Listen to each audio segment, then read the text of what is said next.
so long it's like alchemy. Jigsaw Curry entering Oracle Arena Sunday night. Golden State, you realize you have to play basketball against another NBA team. Look at them clowning. Draymond loves it. Steph even had speakers with the theme music going. Anyway, on to the game. Detroit coming off a back-to-back in LA where they stole one against the Clippers. And look at KD. Hop, skip, right-handed crush.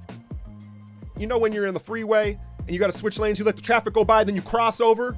The physical talent's off the chart from the 7'1" small forward.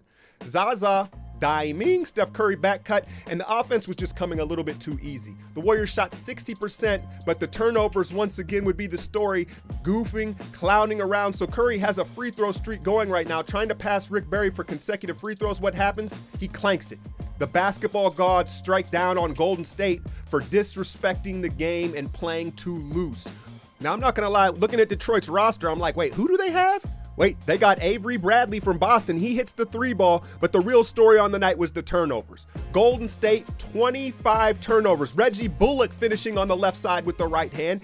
Ish Smith, I like Ish Smith as a backup guard. Water bug, lightning quick, hits the jumper. And Detroit has life. Look at them, up 8 in the fourth quarter. This time it's Stanley Johnson crushing it. 25 turnovers. Draymond led the way with 6. You see the former Warrior Anthony Tolliver hyped as hell. KD is like, yo, send an MRI out on Drummond's left ankle. All the way to the rim. There was about a 3-minute phase in the fourth quarter where KD tried to bring him back. The pass is low. It didn't matter. Clay, corner three ball, got it. All of a sudden, Oracle on their feet. Did Detroit have anything left in the tank? Reggie Jackson shaking and baking. He kicks it out to Tobias. I play when I want. Harris, rhythm dribble, three ball. Got it. The dagger. And instead of going to a red-hot KD, they kind of force-fed Steph the ball, and he turns it over again. Avery Bradley doing what he does, digging in on defense. And Detroit basketball, back-to-back wins on the road in California.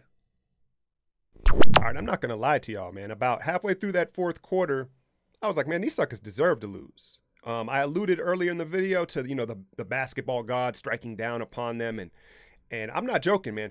There was a couple of plays in this game where they literally had like 3 behind-the-back passes in one possession, inaccurate ones, and then lofted up like fadeaway jumpers, like laughing. 25 turnovers is all you really need to know about that. And, you know, it's like I understand that they're pacing themselves, and I read an article today, they're taking the LeBron James approach to the regular season, or the Spurs approach. That's fine. It's rough on the fans. And, you know, you got a Detroit team that comes in there that Van Gundy's always going to get those guys to try to play hard and believe. They stole a game against the Clippers the night before, back end of a back-to-back. And they just outplayed them, man. They just outplayed them. I think another thing that's going on is, if you think about it, the Warriors have played into June the last 3 seasons. So each team's scouting report on the Warriors is about that thick, right? Everybody knows our motion offense and where the cuts and where the passes they like to make. And so they've got to be more crisp. They've got to take a dribble and kind of make the defense think. Right now, they're like acting like robots. They're just making the pass automatically, assuming that it's going to be open. When teams are anticipating that, they know who wants to shoot it from where, particularly Draymond. Draymond, when he comes down to the free throw line and below, he's always looking for that lob. And if you pay attention, teams aren't even playing him for the shot. They're like, go ahead, take that floater, and they jump the lane, and that's why he had like 6 turnovers yesterday. He was the biggest culprit. And so I'm not saying he has to develop the floater, but he's got to pause and make the defense commit. Going at the same speed, it makes it much easier to defend. Detroit, I'm not going to lie to you. Their roster is a little rough, man. Andre Drummond, the Tin Man, I haven't seen a whole lot of him play, but he is who he is at this point, man. Physical attributes off the chain, but he just doesn't play hard enough for me. I know he had 18 rebounds, but he doesn't challenge shots that he should, I feel like, and his motor's just too low. He's too nice. Speaking of that, Damian Jones and Kevon Looney, the player option for them is Tuesday. I think Kevon may get picked up. You saw him contribute the other night heavily, right? And I think the Warriors are more attached to him as a person. Damian Jones, much like Andre Drummond, don't get me wrong, he doesn't have the talent Andre Drummond has, but he has the physical tools. But the same thing they share in common is that heart. I think he is who he is. I know he's only like 22 years old, but I think at 30 years old, he's still going to be the same soft 7-footer. So I don't have a problem with them cutting Damian Jones loose. He's been in Santa Cruz the whole year anyway. The end of the rotation, where you've got McCaw, Bell, Young, Caspi. I understand it's early and Kerr is toying with that and guys aren't playing every night, but that's tough. Patrick McCaw played pretty much every night last year and is developing. And at this point, if you look at the issues we're having, McCaw fits better than Nick Young. We don't need another three-point shooter. We need a guy that's going to understand our defensive rotations, get back and hustle, and then ball security, right? Not that McCaw's a great ball handler, but he's better, I'm guessing, than Nick Young at this point. You know, it's whatever. Caspi, if he can stay healthy, he may earn those minutes. He was in the game late as the 5th member of the death lineup.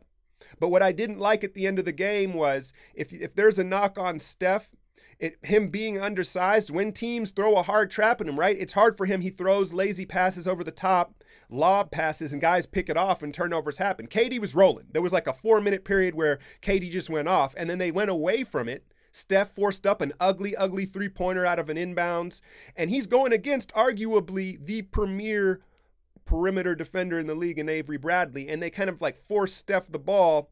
Iguodala or KD needs to handle the ball when the intensity and the pressure is up, or even a Draymond where he can fend off with the body. Again, handles isn't always about the flash. Steph has all the flash, but ball security, I put Steph probably 3rd on the team, right? Just because he is a little more loose with it, and then he's physically can't shield off guys or pass over the top. So I didn't like that, man. But again, it's a weird, you know, it's early and it doesn't really matter, obviously, big picture. But I don't like the end of the bench rotation being, you know, scattered like that. Kerr's figuring things out. And then again, Iguodala handle the ball, or KD when they're pressing. What else happened, man? I want to shout out JINS. You see the new specs, y'all? JINS, a Bay Area custom glasses store, reached out to me. They love the videos, you know, go Warriors. And I have astigmatism in my eyes, so I sent them my prescription.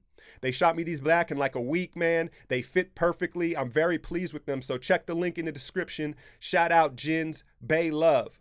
The Clippers tonight on the back end of a back-to-back. It'll be interesting to see how they respond, what kind of pride they show against a much improved Clippers team, man. I don't know if y'all been paying attention, but the Clippers are playing with a lot more joy without you-know-who there. Blake Griffin is running point forward, man. Gallinari. So this will be a fun matchup and an interesting barometer to see how much they do really care at this point in the season. Hit that like, share, and subscribe. I'm out, y'all.